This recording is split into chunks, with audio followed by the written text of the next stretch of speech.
As Keir Starmer and his government have been threatening for months, they have now pulled the trigger on the social media ban for people under age 16.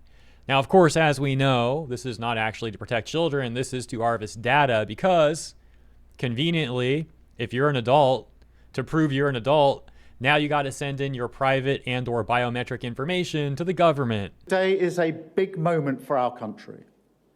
This is a big step, real change for our children and our future. Because today I can announce that the government will ban access to social media for all children under the age of 16. Social media has absolutely been a net negative for many reasons. Of course, there are some benefits as well, but it's largely been a negative all across the world. It's brought a lot of problems. It's made things a lot worse for a lot of people. But this is definitely not a good way of going about combating that issue.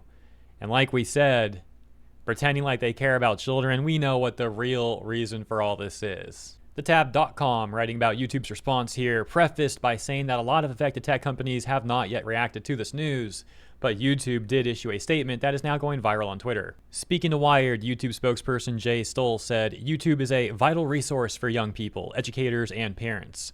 Blanket bans push kids out of such curated, supervised, beneficial experiences and towards anonymous, less safe services. As for Blue Sky, there's been some conflicting information. Many sources out there are saying that Blue Sky is not included in this ban, that Keir Starmer is okay with people under 16 using Blue Sky, that once again, it's not going to be a part of the ban. However, other sources are claiming that Blue Sky actually will be a part of the ban. For example, breaking, the UK government confirms that Blue Sky will be included in the ban on social media for under 16s. The government said it will be banned because it is a, quote, user-to-user platform whose purpose is to enable social interaction, unquote.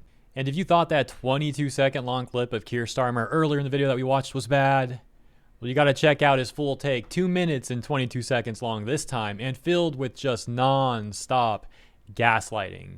Every parent wants the best for their kids.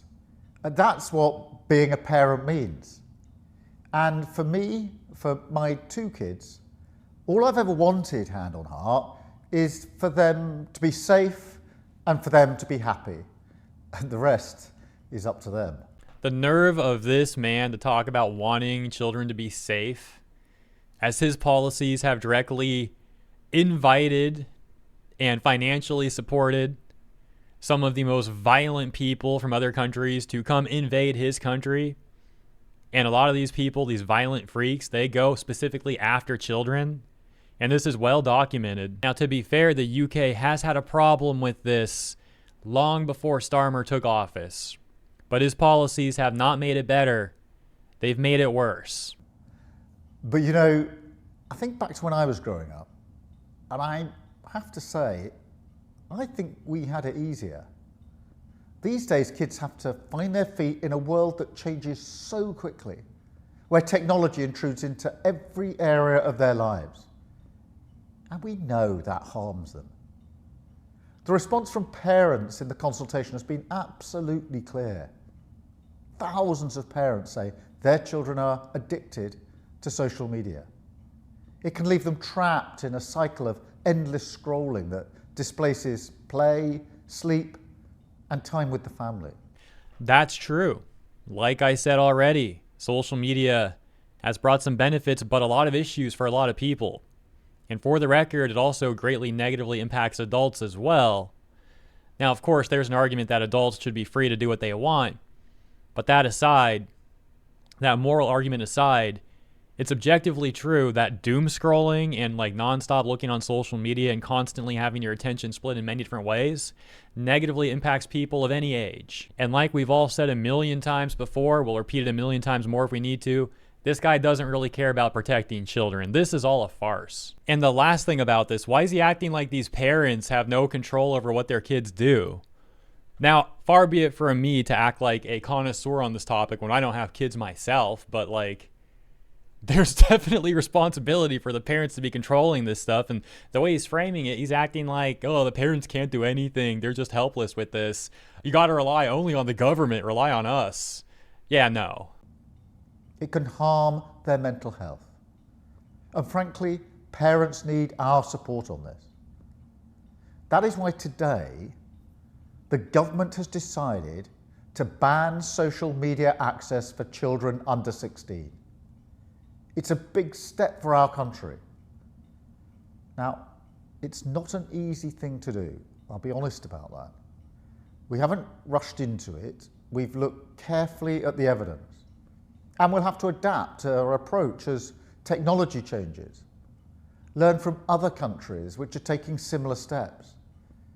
And it's fair to say that this decision has been resisted, and it will face resistance from some of the most powerful companies in the world. Here's another example of Starmer's classic gaslighting. Now he's trying to frame it like the only things against this new policy is powerful companies. Dude, there are parents that are against this. There are kids that are against this. All sorts of individuals that are against this, not just powerful companies. Oh yeah, everyone supports this except those powerful companies, and you don't want to support the corpos, right? So support us instead. But we will take them on, and we will win. Because the need for action could not be any clearer. Social media is making our children unhappy and unsafe. And as a parent, as much as a Prime Minister, I just can't let that go on anymore. Because our children deserve better.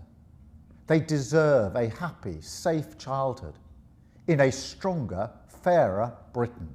Yeah, his closing statement there is more of the same stuff that we've already touched on. For example, we already talked about the issues with social media. I acknowledge that, but this is not a good way of going about it. This guy is a manipulative liar. Like I said, now I'm just being a broken record. We already addressed this. His ending statement was essentially recycling the same points he made in the prior 2 minutes of that video. So we'll move on from there. Let's close with some public reception to Keir Starmer's official post and his official video that we just watched. We got Madam Savvy writing, "This is a control thing. You're very mad people are sharing what's happening. Parents have all the tools they need. Change your culture, educate them, and make the streets safe.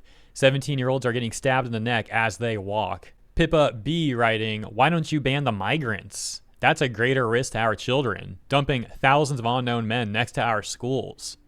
We got Aunt Middleton writing, "We don't want you to do anything apart from resign. I'm going to have to help reverse all the damage you've done once I'm mayor of London. So please stop with your lies and control freak tendencies.